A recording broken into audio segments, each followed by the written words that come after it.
G'day guys, Aaron here from Shooting Stuff Australia. Thanks for tuning in to another video.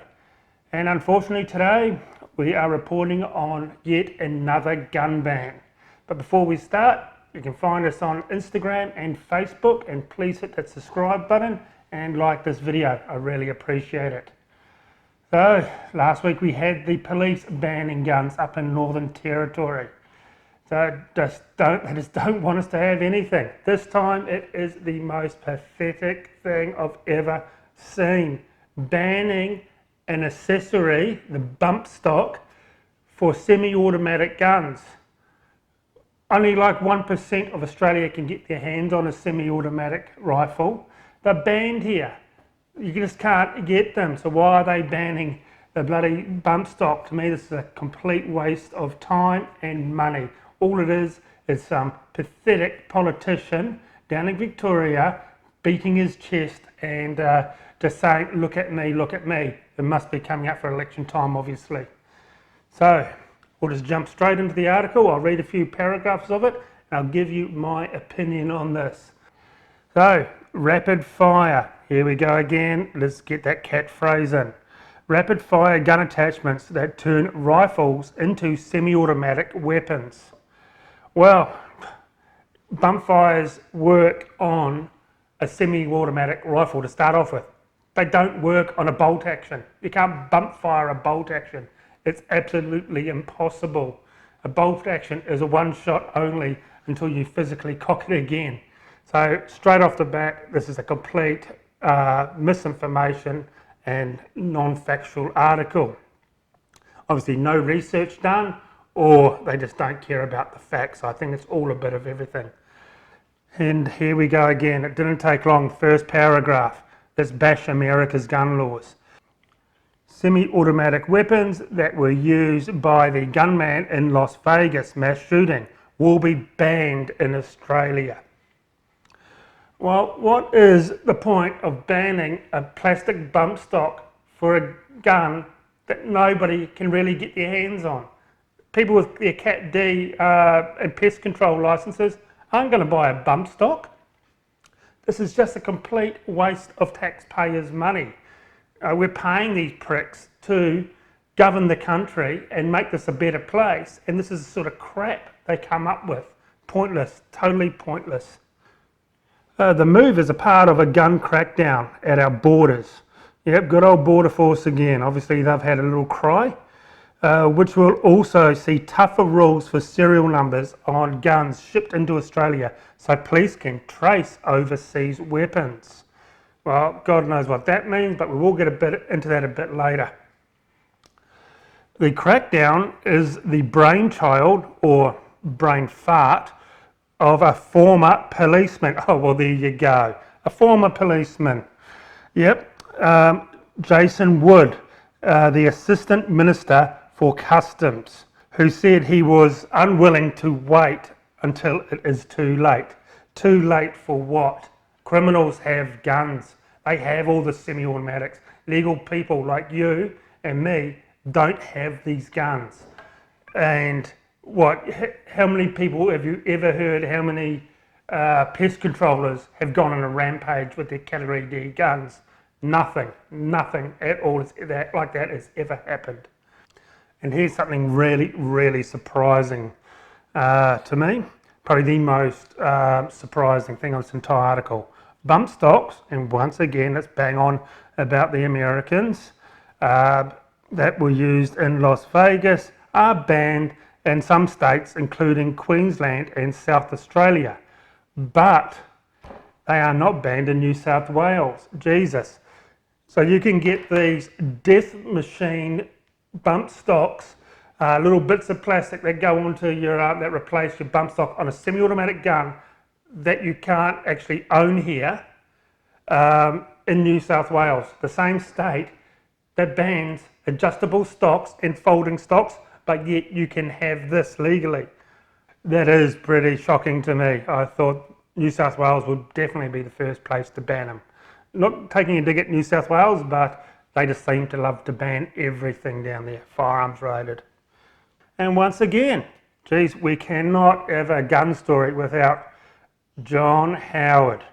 John Howard made sure Australia has the toughest gun laws, and I have given the green light to make sure Australia continues to be vigilant and have strong regulations. Of course, banging on about the old John Howard, who we know was anti-gun and didn't like guns, so he banned them because of his own selfish reasons, because he is a hoblophobe and he just doesn't like guns. So because he doesn't like them, we can't have them, and he's basically fucked the entire gun industry, international sports and competitions for shooting here in Australia, and made us the laughing stock of the world. If you get caught importing these, you're gonna get a 10-year prison sentence. Well, I can pretty much put money on no one's gonna get importing these, because 99.9% of people do not have semi-automatics.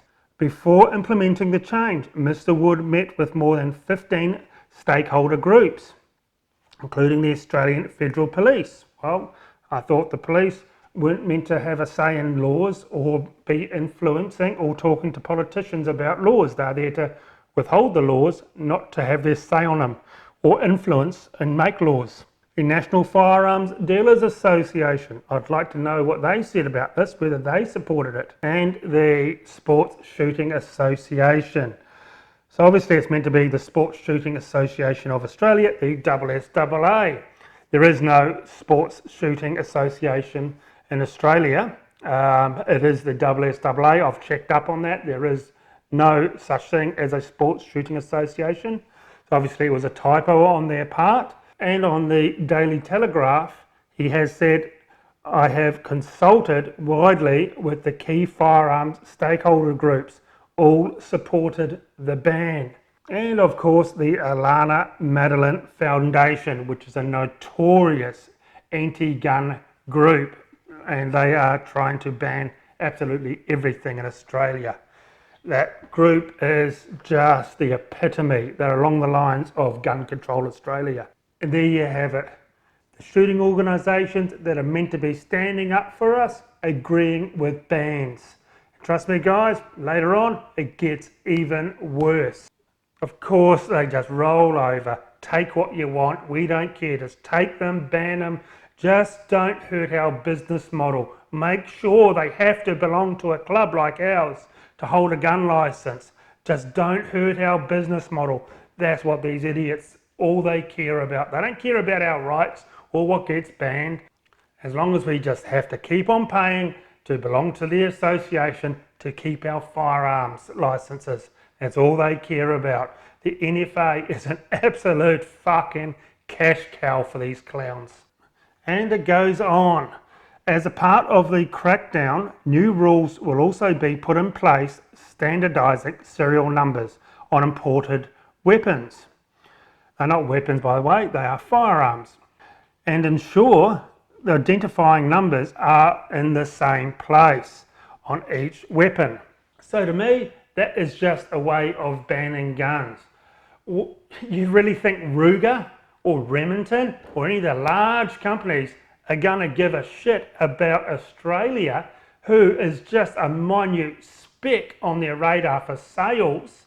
Do you think they're going to, let's put all the serial numbers where the Australian police want? That's not going to happen. So to me, this is a way of banning guns, because if they don't comply, which I'm pretty sure they're not going to comply, they're not going to change all their tooling, all their machinery for a handful of sales in Australia. They can just turn around and say, you can't bring that in. That gun's now banned.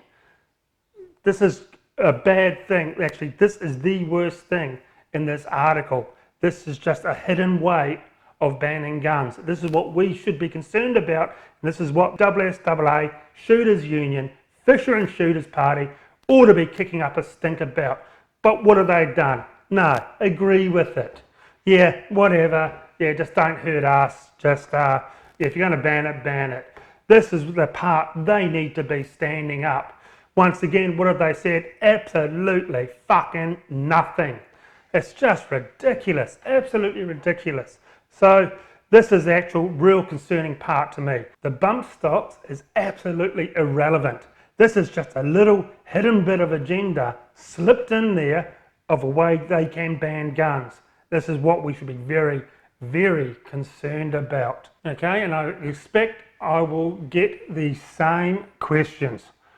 Oh, you're bagging out the pro-gun parties. You're bagging out organisations. Well, no, I'm not exactly bagging them out. I want to see them take action on this, especially on that serial number thing. So they always say, what are you going to do about it? What have you been doing about it?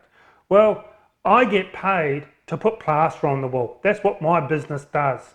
I don't get paid 180 odd K to sit in Parliament and meant to be standing up for shooters' rights as a pro-gun party, or sitting on a board or a head of an organisation that is meant to be trying to quash these sort of things, but never, ever, ever do. So to all your keyboard warriors, your Neville numbnuts out there, who all they can say is, what are you doing? What are you doing? I'm one guy sitting in my my shed making a video, bringing you this information, and this is what the the organisations do. They release this sort of information, but I'm doing it for free. There's no difference. I don't have the power or the sway or a politician's ear like some of these other guys do. So that sort of argument is absolutely mute and pathetic, but that's all that these keyboard warriors can come back at. What have you been doing? What have you been doing? Well, my question to you is, what have you been doing? You don't even make a video about it. You don't even post or talk about it. You just complain about people that do. So some of these politicians have been in Parliament for 50 years, these so-called pro-gun politicians. They've achieved hardly anything, if not anything at all, really. Over all these years, we're paying for them. What do we get for our money? Nothing. Absolutely nothing. We get a few broken promises at election time, and then bang, after election, crickets. Nothing to be said again. Oh, we won't bring up anything about guns. Oh no, we don't want to jeopardise our nice big fat cushy job, because that's all they're worried about, is getting elected again.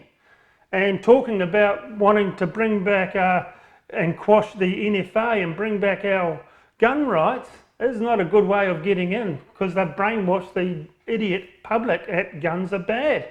They're not going to vote for people who say, oh, hang on, the gun laws don't work. How about we scrap them and go back pre-96? They're never going to say that. But this is what we expect them to say and expect them to do after 20 years.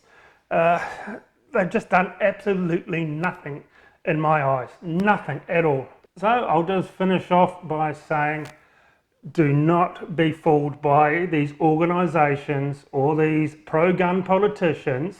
They will just keep throwing us underneath the bus just to protect their cushy little jobs. They are not there to be our friends. They are not there to fight for us.